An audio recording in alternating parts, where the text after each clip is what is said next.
उसकी ज़रूरत पड़ेगी, वो फ़ाइल अपने पास मोबाइल पर या किसी और डिवाइस पर खोल लें या कंप्यूटर पे खोल लें।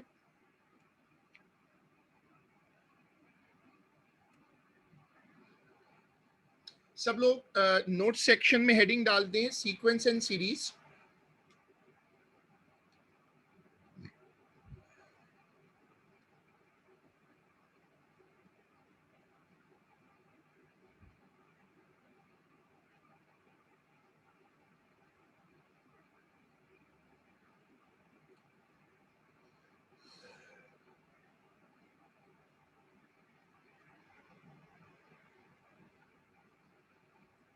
सब लोग नोट सेक्शन में हेडिंग डाल दें सीक्वेंस एंड सीरीज। इसमें हमारे कोर्स में दो चीजें हैं। हमारे कोर्स में दो चीजें, एक एपी है और दूसरी चीज जो है वो जीपी है। AP and GP. ये वाली चीज नोट्स में कॉपी करिएगा।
सबसे पहले हम रख रहे हैं अर्थमेटिक प्रोग्रेशन, जिसको हम शॉर्ट फॉर्म में कहते हैं एपी।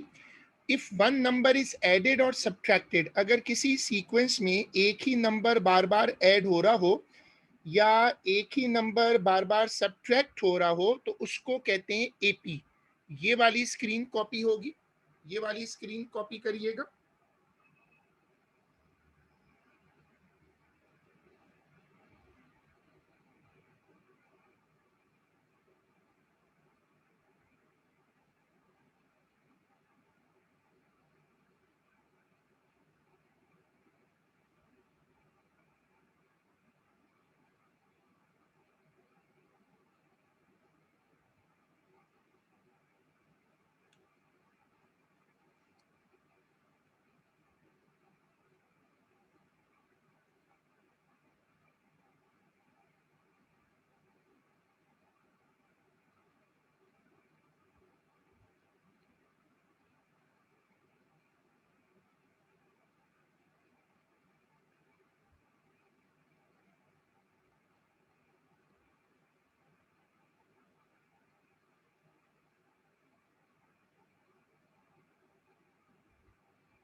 ये आज का पहला कॉन्सेप्ट है जो कॉपी होगा।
अगर हम एक ही नंबर ऐड कर रहे हैं या एक ही नंबर सब्ट्रैक्ट कर रहे हो तो इसको एपी कहते हैं। आप में से कुछ लोगों ने इसको मेरे साथ मैथ्स में भी पढ़ा हुआ है कॉन्सेप्ट को।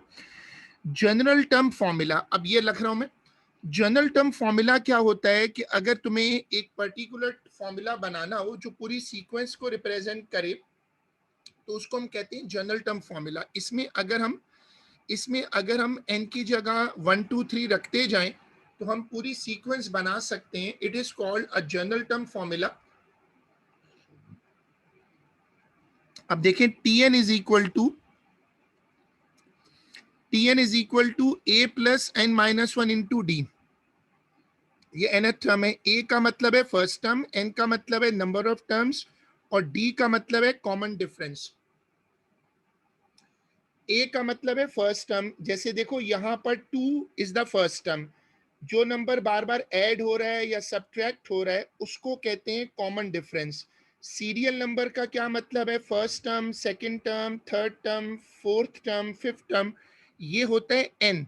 और nth टर्म का मतलब है ऐसा फॉर्मूला जो पूरी सीक्वेंस को जनरेट कर सके। अब ये लेफ्ट साइड कॉपी होगी नोट सेक्शन में।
डी निकालने का या कॉमन डिफरेंस निकालने का तरीका क्या होता है? Next term minus previous term, ये लॉजिक लगाकर आप कॉमन डिफरेंस निकाल सकते हो। मैंने इसकी कुछ एग्जांपल्स दी हैं राइट हैंड साइड पर। अब ये वाली स्क्रीन कॉपी होगी, डी निकालने का तरीका जो है।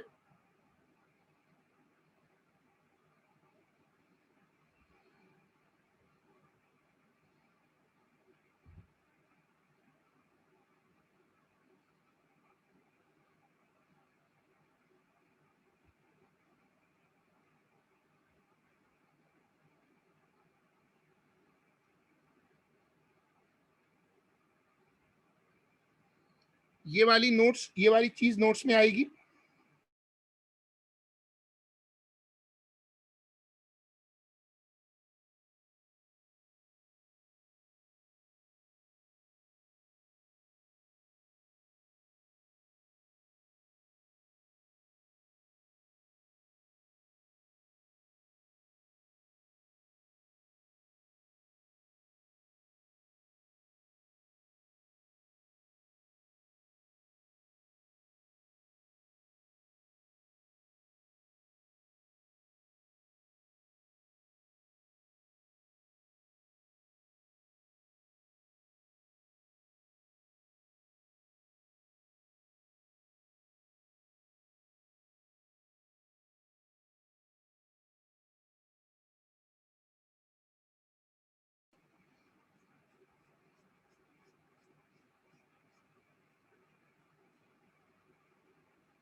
टू, 5, 8, 11। अब मैं इसको सॉल्व करना चाह रहा हूँ। एक एग्जांपल है, फर्स्ट टर्म 2 है, सेकंड टर्म 5 है, और जो अगर मैं डिफरेंस निकालूंगा तो डिफरेंस जो है, अगर मैं डिफरेंस निकालूंगा तो डिफरेंस है 3। मुझे निकालना है nth टर्म।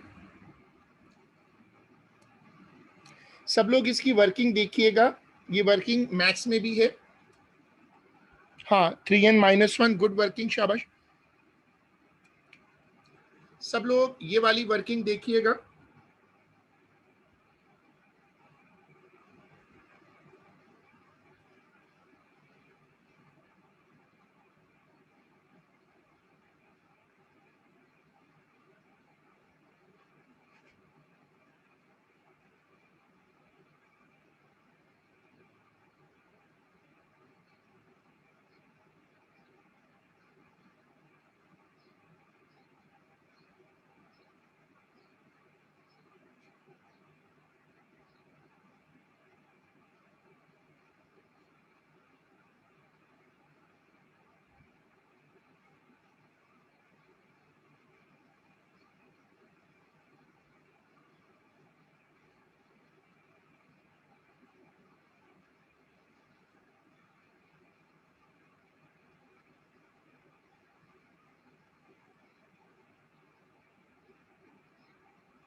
सर, मैथ्स में अगर कोई कोई पार्ट ऑफ सर्कल, कोई part of an triangle circle पे टच कर रहा हो तो उसमें 90 डिग्री बनता है, इवन तो अगर वो डायमीटर को फेस ना कर रहा हो। नहीं, डायमीटर को फेस करेगा, अगर डायमीटर को फेस करेगा तभी 90 बनेगा, ऐसे नहीं बन सकता।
अब इसमें एक्सरसाइज निकालिएगा 13.2, जो मैंने आपको अभी फाइल भेजी है उसको देखिएगा। 13.2 ये एक्सरसाइज निकालिएगा बुक में।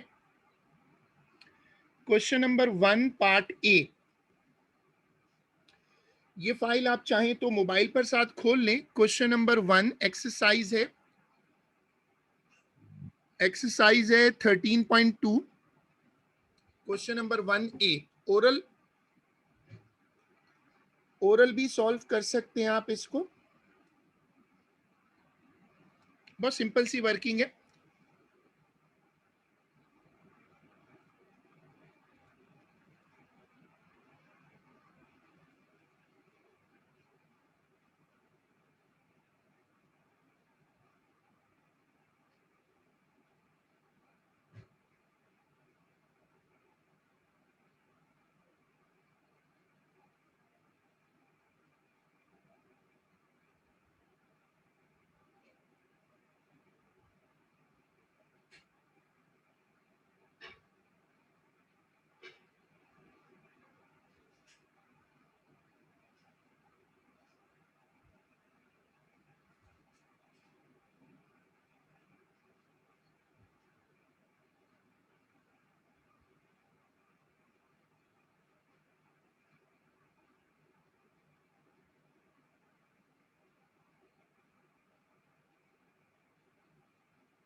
अब ये बड़े बेसिक क्वेश्चंस होते हैं। कॉमन डिफरेंस में क्या करते हैं, second term minus first term कर देते हैं, उससे कॉमन डिफरेंस निकल आता है। अब क्वेश्चन नंबर 2 पे आ जाओ। 2 का पार्ट ए। 4, 11, 18 और इस तरह चल रहा है। मुझे निकालना है फिफ्थ टर्म और 11 टर्म। तो जब मुझे फिफ्थ टर्म और 11 टर्म निकालनी है तो मैं पहले डेटा बनाऊंगा। ए 4 है, डी 7 है। और जब मुझे फिफ्थ टर्म निकालनी हो तो फिफ्थ टर्म निकालने का मतलब ये है कि n की वैल्यू 5 है। Question number 2 part A. जरा क्वेश्चन नंबर 2 पार्ट ए पर आ जाओ।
अब इसका अगर आंसर आए तो कंपेयर करिएगा। मैंने वर्किंग शो की है, वर्किंग बहुत सिंपल है, बस आप ए की जगह ए की वैल्यू डालो, एन की जगह एन और डी, और इसको सिंप्लीफाई कर दो।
uh, 74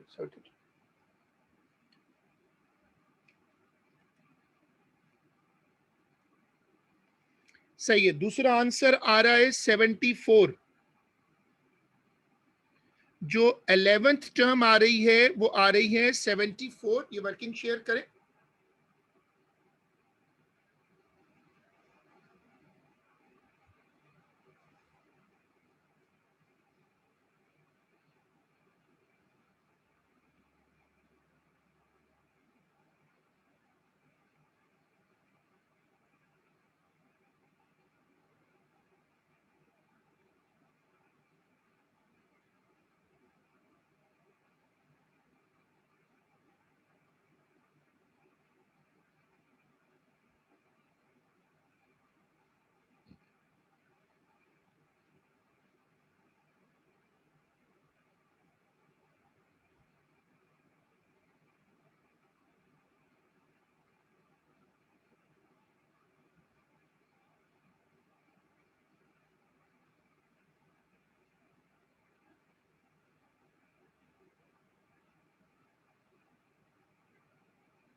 अब इस तरह के क्वेश्चंस बिल्कुल सिंपल से होते हैं, आपको टर्म नंबर निकालनी है।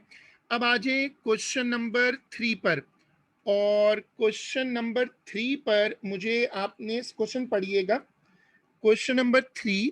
और इसमें कह रहे हैं find an expression for the nth term in each of the following APs.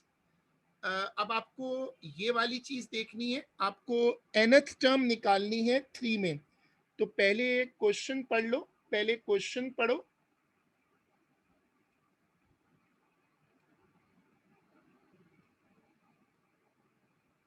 इसमें आपको जो आंसर निकालना है, इसमें जो आपको आंसर निकालना है वो nth फॉर्म में निकालना है, उसमें n की वैल्यू नहीं रखनी।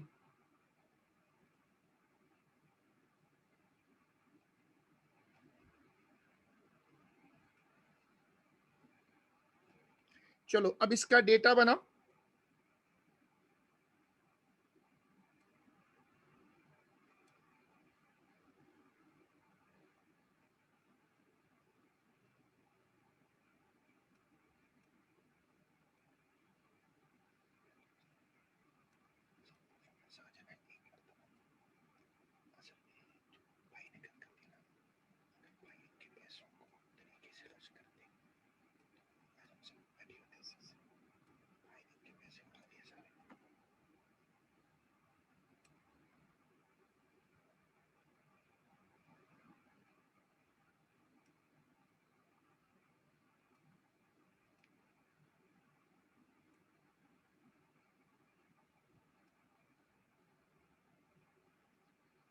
पहला आंसर आ रहा है 4n-2। पहले पार्ट की वर्किंग देखें, आप सब लोग पहले पार्ट की जो वर्किंग है वो चेक करें।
अब इस तरह के सारे क्वेश्चन हो सकते हैं। When there are two unknowns, make two equations and solve them simultaneously. इसको तुम ले जाके नोट सेक्शन में एंटर कर दो। It's a very famous concept mathematics में और एडिशनल मैथमेटिक्स में। जब भी दो अननोन होते हैं तो हम दो इक्वेशंस बनाते हैं, उनको सॉल्व करते हैं। हम शुरू कर रहे हैं क्वेश्चन नंबर 4, लेकिन ये जो ऊपर लिखा हुआ है इसको नोट सेक्शन में कॉपी कर दो।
Question number 4।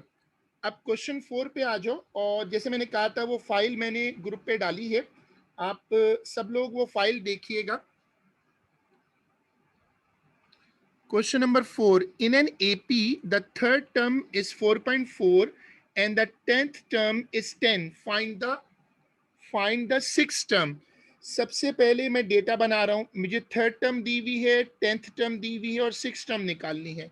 ऐसे पहले डेटा बनाओ, सब लोग इस तरह पहले डेटा बनाओ।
हम अब इसको शुरू करते हैं। सबसे पहले मैंने पहली इक्वेशन बनाई T3 रखकर। मुझे ना तो D पता है ना A पता है।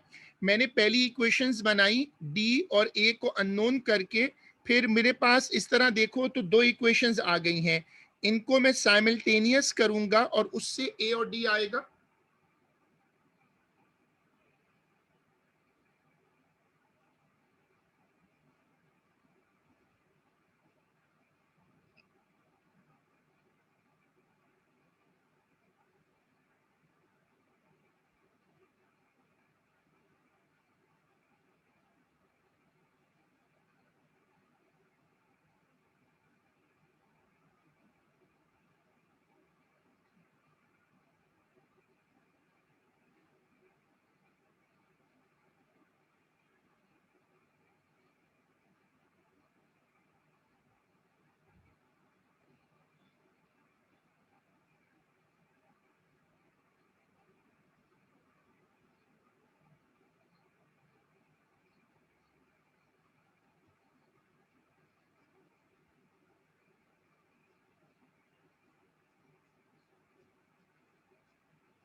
इन दोनों इक्वेशंस को साइमल्टेनियस करें। एक बच्चे ने आंसर दिया है इसका, एंड अरीशा कह रही हैं कि डी आ रहा है 0.8, ए आ रहा है 2.8।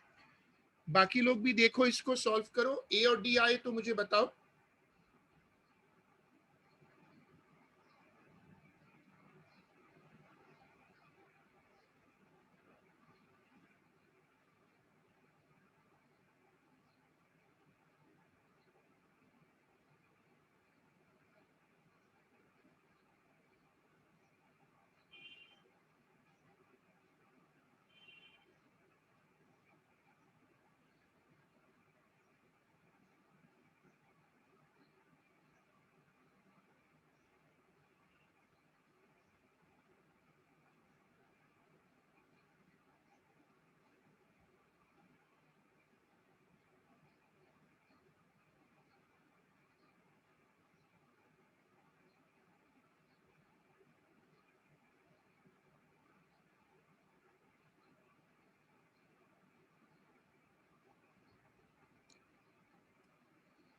उसके बाद मैंने इनको साइमल्टेनियस सॉल्व किया, ए की वैल्यू आ गई और डी की। आप सब लोग ये वर्किंग शेयर करिएगा।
हमारे पास ए और डी की वैल्यूज आ गई। ठीक है, अब हम क्या करते हैं कि हमें T6 निकालना है।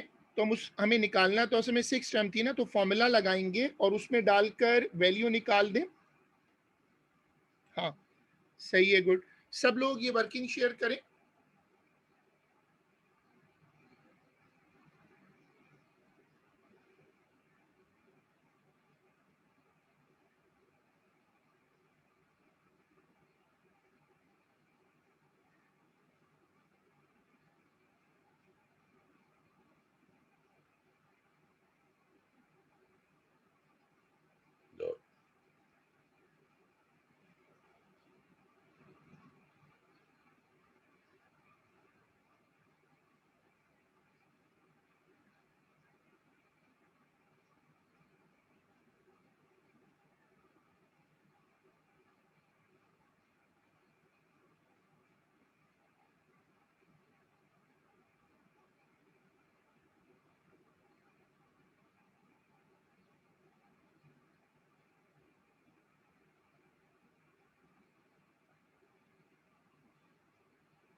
अब क्वेश्चन नंबर 5 है जो कि इसी पैटर्न से होगा।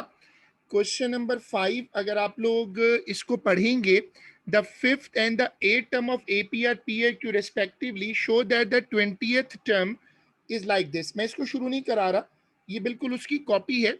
आपको वैसे ही दो इक्वेशंस बनानी है, उनको साइमल्टेनियस करना है। साइमल्टेनियस करके डी आएगा, डी को वापस रखेंगे तो ए निकलेगा। ए को रखकर फिर आप टर्म बना सकते हैं। ये फाइल आपके पास ही है, आप इसको घर पे भी सॉल्व कर सकते हो। एपीजीपी नया टॉपिक है लेकिन मुश्किल नहीं है। इसने अभी तक कोई ट्रबल नहीं करा। इसमें बस ये होता है कि ना वर्ड प्रॉब्लम्स आ जाते हैं जो कि स्टैंडर्ड वर्ड प्रॉब्लम्स होते हैं। अब आप नोट्स में आकर हेडिंग डालिएगा अरिथमेटिक मीन।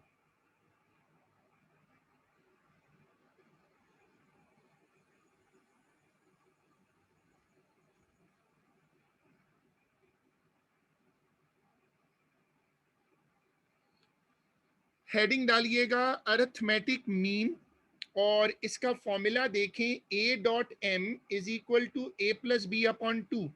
मीन निकालने का फॉर्मूला देखें। क्वेश्चन पहले ऐसा करें, नोट्स में आकर नोट सेक्शन में आकर ये कॉपी कर लें।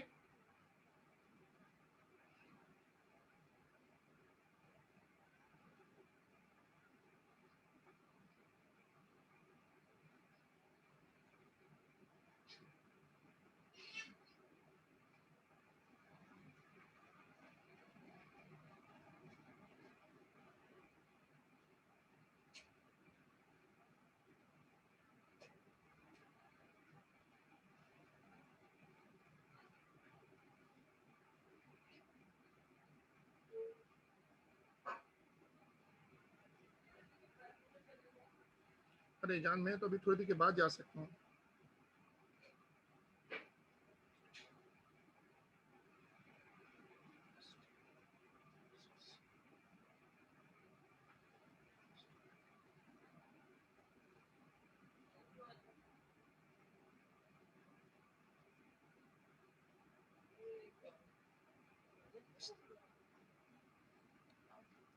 देखें अब इसमें question number 6, find the arithmetic mean of the following. Method बहुत सिंपल है। जब तुम्हें दो नंबर दिए हुए हों तो तुम इनका मीन कैसे निकालोगे? तुम्हारे पास दो नंबर्स हैं, दोनों नंबरों को ऐड करो और 2 से डिवाइड कर दो। वर्किंग देखें पार्ट ए की।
ठीक है, अब अरिथमेटिक मीन निकालने का तरीका बहुत ही सिंपल है जो आपने देखा।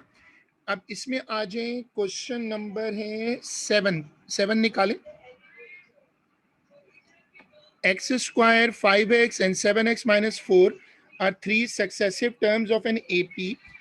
Find the possible values of x if these terms are all positive and x square is the second term. Find the first term and the 13th term of this AP. Question number 7 पढ़ें। सब लोग 7 पढ़े और 7 पढ़ के इसको शुरू करना है।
ठीक है, अब अगर आपने ये क्वेश्चन पढ़ लिया है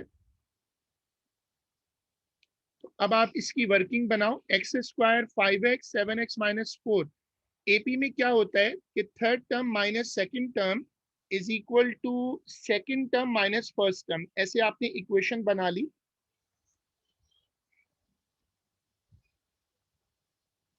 सबसे पहले इस तरह इक्वेशन बनाओ और फिर इसको सॉल्व करो। It's a very good technique to remember for AP.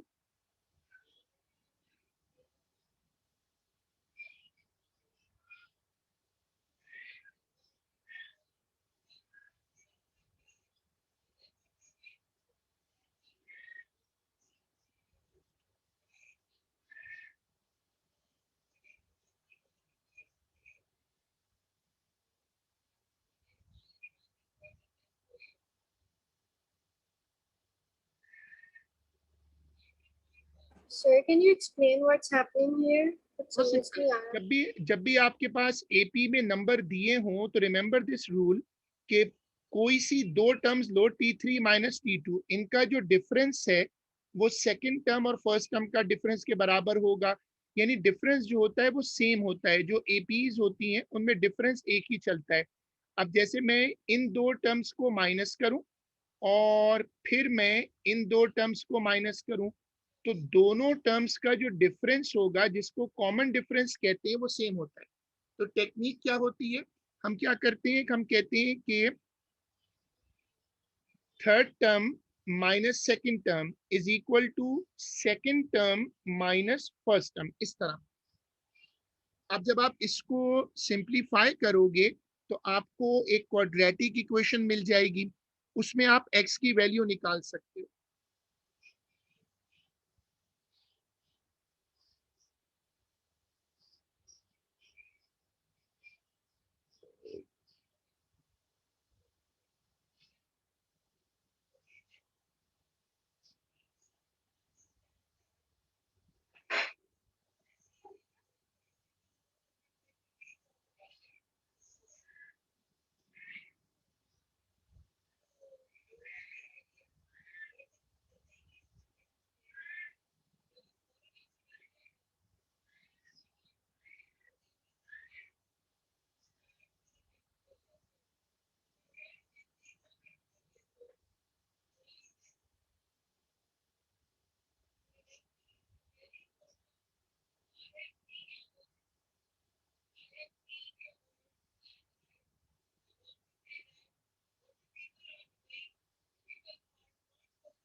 इसको सब लोग देखिएगा और मुझे इसकी वर्किंग कंप्लीट करके दें। क्वेश्चन नंबर 7 की जो वर्किंग है वो पूरी करके दें।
इसको कंप्लीट करें क्वेश्चन नंबर 7 को।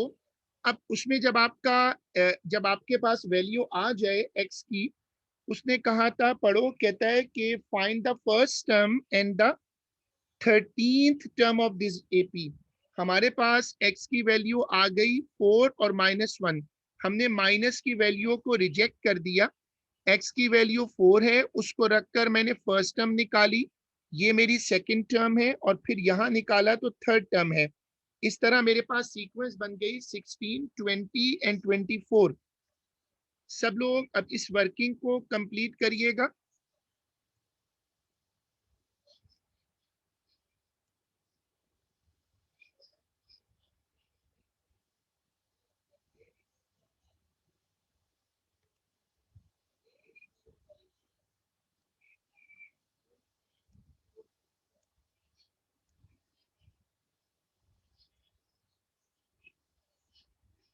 सब लोग ये वर्किंग कंप्लीट करें। जब आपको x की वैल्यू मिल जाए, once you get the value of x, आपने ये वाली वैल्यू ली, इसको रख के आप सारी टर्म्स निकालें।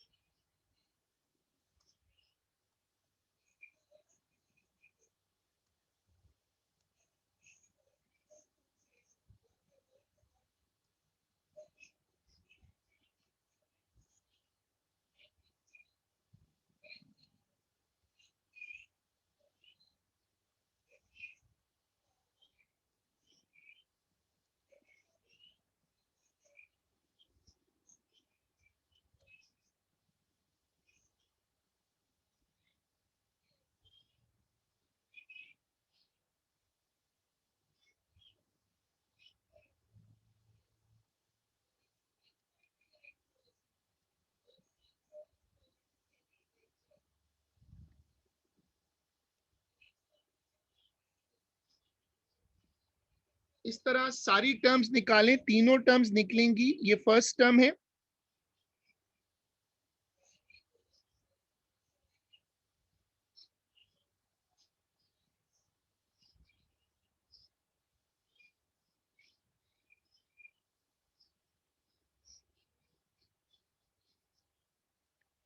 और ये जो हमने कैलकुलेट की है,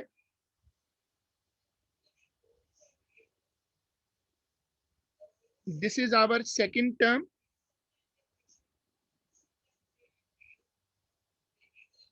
और इसी तरह जो इसके बाद आ रही है वो हमारी थर्ड टर्म है।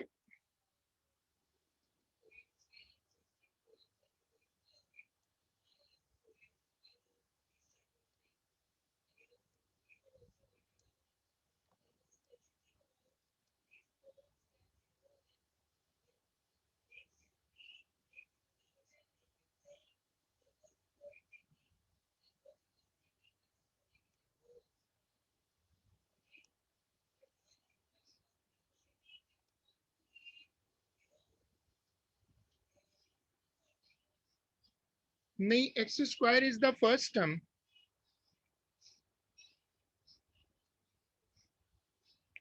The question says x square is the first term.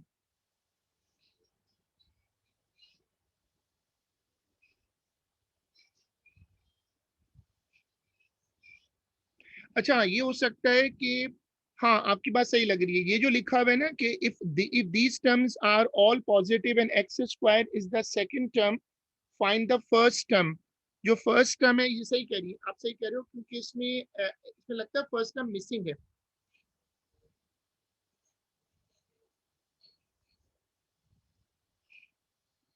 इसमें जो फर्स्ट टर्म है वो मिसिंग है। और फर्स्ट टर्म हम कैसे निकालेंगे कि हमारे पास 16, 20, 24 आ गया। अब जो फर्स्ट टर्म होगी वो 16 -4 करके आ जाएगी, और फिर nth टर्म निकल आएगी। ये सही बात है, ये फर्स्ट टर्म सवाल में मिसिंग है।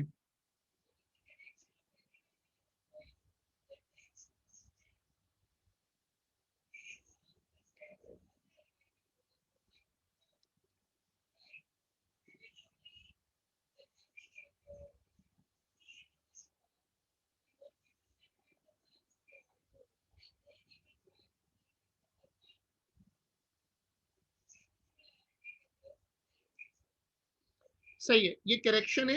ये 16 is the first term, 20 is the third term and 24 is the fourth term. हमें सवाल में कहा था उसने कि आप फर्स्ट टर्म निकालें, ये करेक्शन कर लें, फिर हम सवाल को आगे लेके चलते हैं।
ठीक है, अब आपने जब इसकी वर्किंग कर ली तो आप इसके बाद क्या करें कि इसने जो इंस्ट्रक्शन दी है उसको लेके चलते हैं। मुझे फर्स्ट टर्म निकालनी है और 13 टर्म निकालनी है। मुझे 16 पता है, 20 पता है, 24 तो मैं ओरल बता सकता हूँ कि अगर मैं 4 पीछे जाऊं तो फर्स्ट टर्म आ जाएगी, और T N is equal to A plus N minus one into D करूं तो 13 टर्म इससे निकल आएगी। अब ये वाली वर्किंग शेयर करें।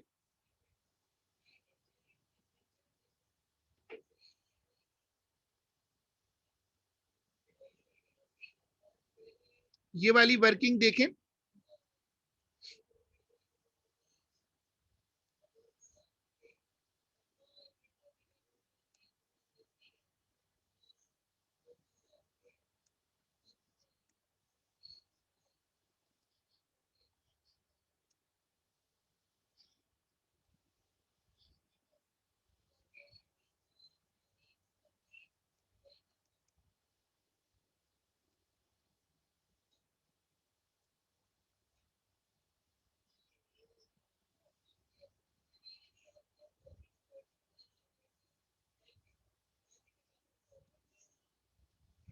सब लोग वर्किंग कंप्लीट करो। ए की वैल्यू आ रही है 12 और 13 आ रहा है 60, 13 टर्म आ रही है 60। सब लोग इसको पूरा करिएगा।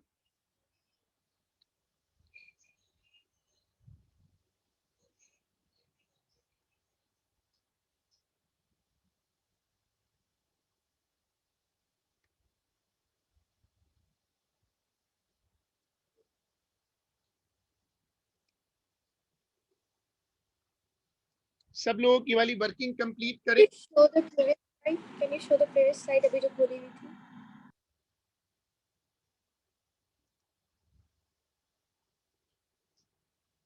Yes, so you can change now. इसको कंप्लीट करें।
चलो अब नोट सेक्शन में आ जाओ।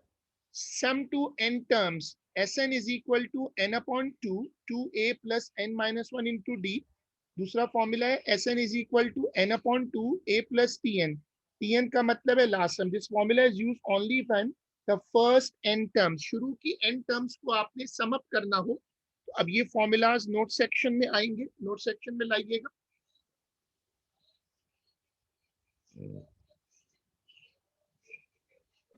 सर फर्स्ट एन टर्म्स का मतलब फर्स्ट टर्म? हाँ, मतलब first first 20 terms, first 15 terms, first 30 terms, बीच की टर्म्स का सम नहीं निकलता इससे। जैसे मैं आपसे कहूं कि ना टर्म नंबर 15 से लेकर टर्म नंबर 20 तक सम कर दो, वो नहीं होगा। आप कह सकते हो शुरू की 15 टर्म्स, शुरू की 20 टर्म्स, शुरू की 13 टर्म्स, ऐसे हो सकता है। Okay sir. ये इस फॉर्मूला में एक टेक्निकल प्रॉब्लम है।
इंपॉर्टेंट रूटीन्स, ये कुछ ऐसे छोटे छोटे रूल्स हैं जिनको आप याद कर लीजिएगा।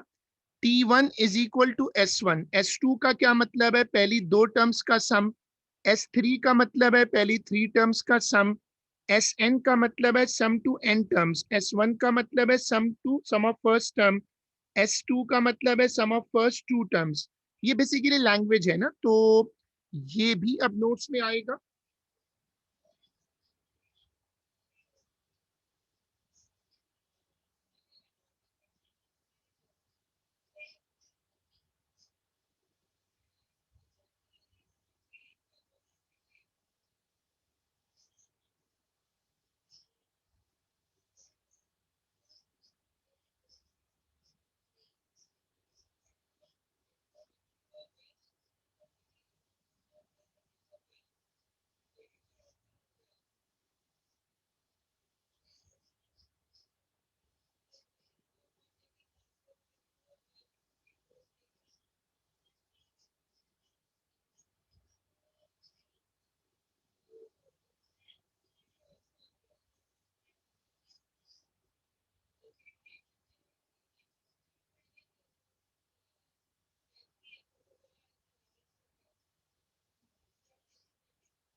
ठीक है, अब ये छोटी छोटी रूटीन्स आ गई। अब आप आ जाओ question number 8।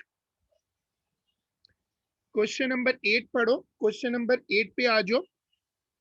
For each of these APs find the indicated sum. ये वाली लाइन देखें, S6 and S13। For each of these APs, find the indicated sum 9, 13, 17 and this. तो ये आपके पास आ रहा है S6।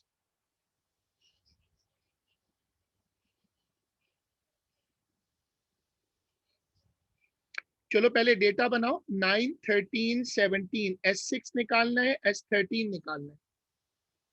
ये करें, शुरू करें, पहले डेटा बनाए।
तो इसमें आप फॉर्मूला में वैल्यूज डालें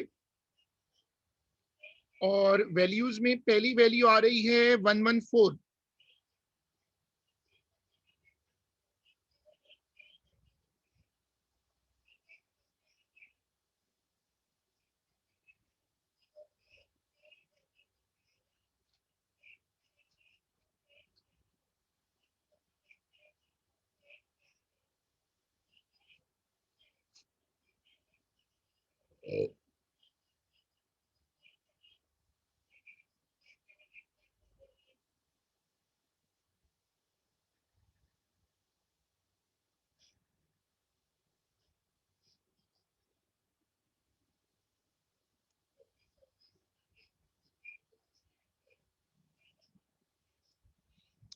इसमें दो तीन बच्चों ने आंसर बताया।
अब दूसरा भी देखें। दूसरा है S13।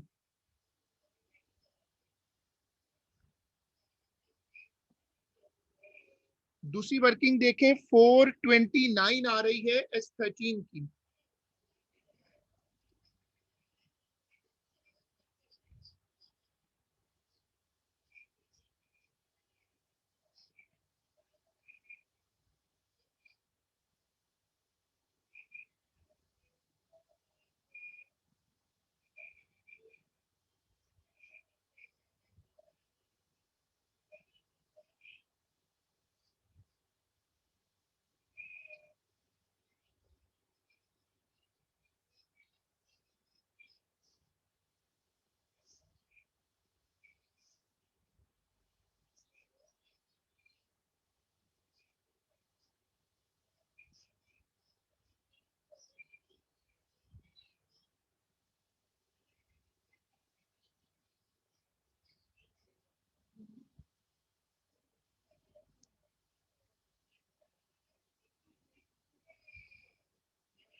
अब आप आ जाए question number 9। Find the indicated sums of the AP whose nth term is given by this। nth term दी हुई है और वो कह रहे हैं कि आप निकालें S5 NS12। सब लोग क्वेश्चन नंबर 9 पर आओ और जरा क्वेश्चन नंबर 9 पढ़ो, 9 रीड करो।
हमें अब निकालना क्या है, हमारे पास है 5th टर्म और 12th टर्म। मैंने क्या किया, फॉर्मूला में जाकर n की जगह 1 रखा तो फर्स्ट टर्म आ गई, n की जगह 2 रखा तो सेकंड टर्म आ गई, n की जगह 3 रखा तो थर्ड टर्म आ गई। इससे मेरी एपी बन गई।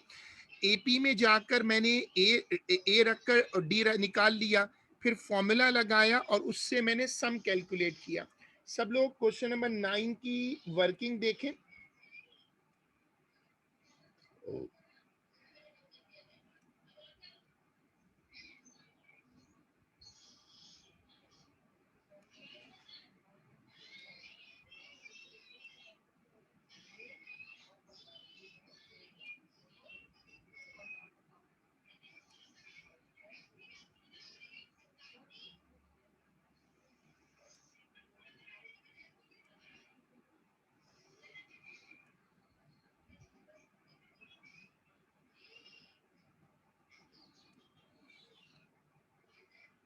सब लोग ये वाली वर्किंग कंप्लीट करें।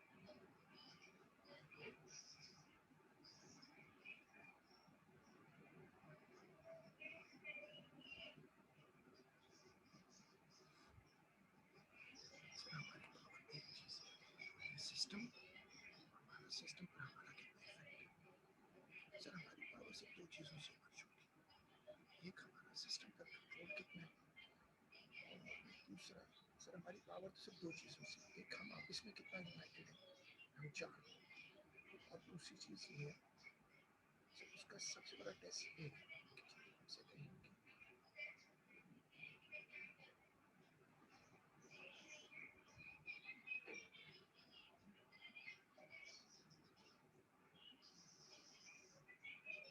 सब लोग यानी वर्किंग देखें।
हमने S5 निकाल लिया और उसके बाद बिल्कुल ऐसे ही फॉर्मूला दोबारा लगाओ और वो निकल जाएगा। अब आ जाओ क्वेश्चन नंबर 11 पे।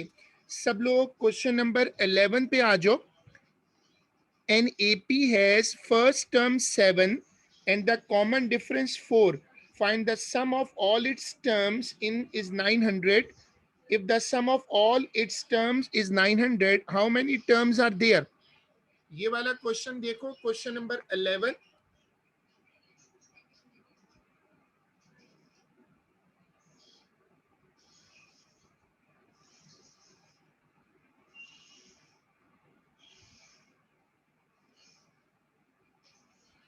क्वेश्चन नंबर 11 पढ़ें। हमें दिया हुआ है ए की वैल्यू 7, डी की दी हुई है 4, एस एन है 900। अब हमें एन निकालना है। देखो मेथड क्या है, आपने सम का फॉर्मूला लगाया, उसमें सारी वैल्यूज प्लग इन की, सिंप्लीफाई करो, एक क्वाड्रेटिक इक्वेशन बनेगी, उस पर क्वाड्रेटिक फॉर्मूला लगाकर एन की दो वैल्यूज आएंगी, इनमें से माइनस एन नेगेटिव नहीं हो सकता, एन का मतलब होता है नंबर ऑफ टर्म्स, तो वो तो नेगेटिव नहीं हो सकता, तो जो पॉजिटिव आंसर आएगा उसको रख लेंगे। सब लोग क्वेश्चन नंबर 11 शुरू करो।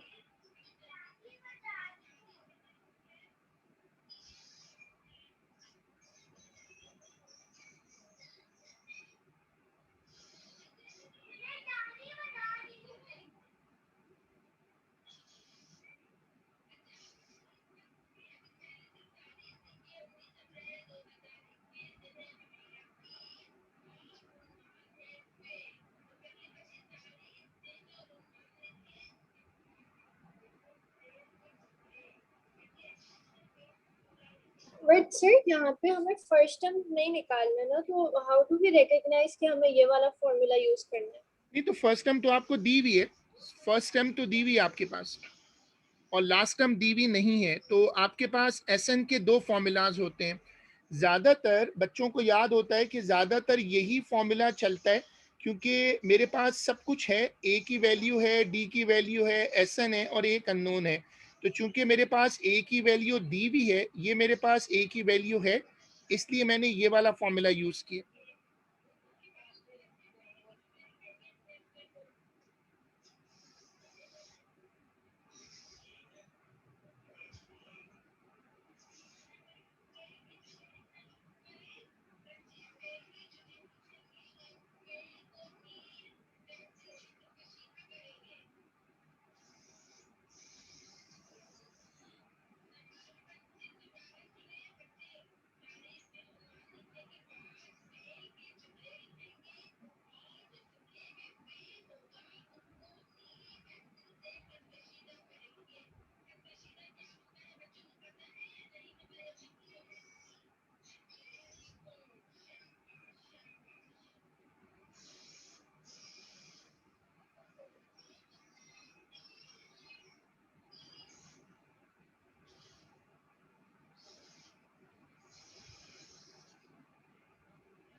सर सबको बता रहे हैं,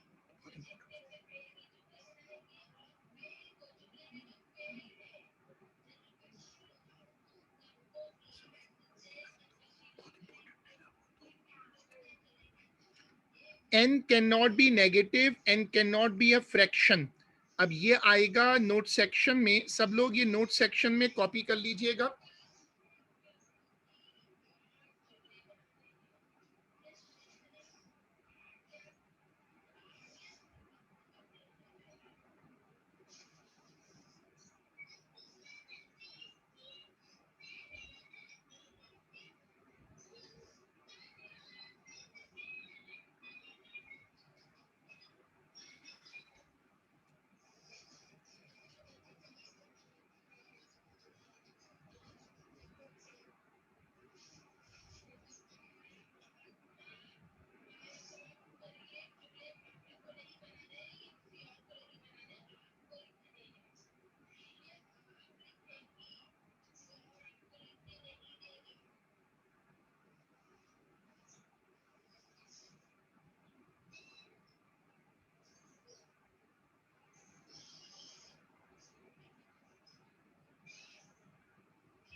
चलो, अब हमने ये कॉन्सेप्ट बना लिया। अब ये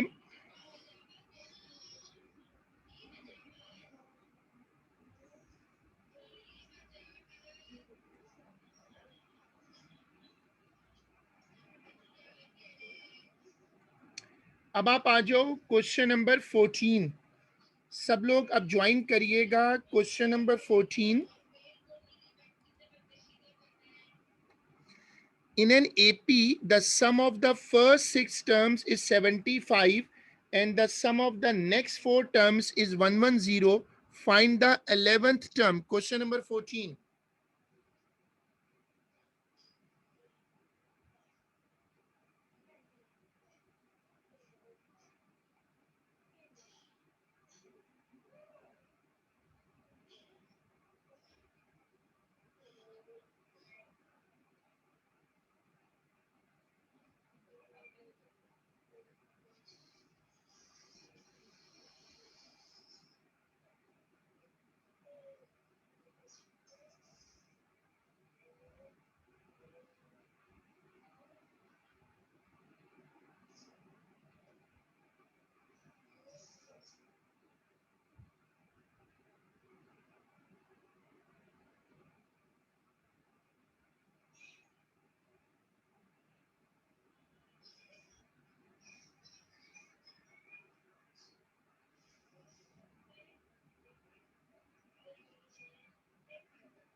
ठीक है, अब क्वेश्चन नंबर 14 जिन लोगों ने पढ़ा वो इसको गौर से पढ़िएगा। 14 में मसला ये है कि फर्स्ट 6 टर्म्स का सम तो 75 है, लेकिन नेक्स्ट 4 टर्म्स का 110। अब नेक्स्ट को कैसे आप संभाल सकते हैं? जब आप नेक्स्ट 4 टर्म्स कहते हैं तो 11 टर्म्स का, सब लोग अपने माइक्स को बंद रखिएगा। अगर आपको कोई क्वेश्चन पूछना है तो पूछ लें, अदरवाइज बंद रखें। देखें, नेक्स्ट 4 टर्म्स का 110, तो इसका मतलब अगर शुरू की 6 टर्म्स का 75 है, उसके बाद अगली 4 टर्म्स का 110 है, तो फिर 11 टोटल 10 टर्म्स का सम आ गया मेरे पास। फॉर्मूला लगाएं और उससे एक इक्वेशन क्रिएट कर लें।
ठीक है, अब यहां से आप शुरू करो। तो आपके पास एक बच्चे ने मुझे इसका आंसर बताया है।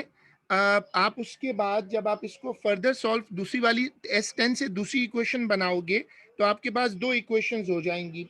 जब आपके पास 2 इक्वेशंस हो जाएं तो उनको फिर साइमल्टेनियसली सॉल्व करें।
अब आप ए और डी की वैल्यू निकालो। मेरे पास ए आ रहा है 5 और डी आ रहा है 3, उसको रखकर फिर आप टर्म निकाल सकते हो।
ठीक है, हमने अब इसमें ए की वैल्यू निकाल ली और डी की वैल्यू निकाल ली। अब ये क्वेश्चन कंप्लीट हो गया। हम यहाँ पर एक ब्रेक कर रहे हैं 10 से 15 मिनट का, और उसमें मैं क्लास को लॉग ऑफ करूंगा। एपी हमारा अब कंप्लीट हो गया, हमें जीपी स्टार्ट करना है। क्लास को मैं यहाँ लॉग ऑफ कर रहा हूँ और मैं इंशाल्लाह इसको फिर दोबारा लॉग इन करूंगा 10 to 15 मिनट्स में।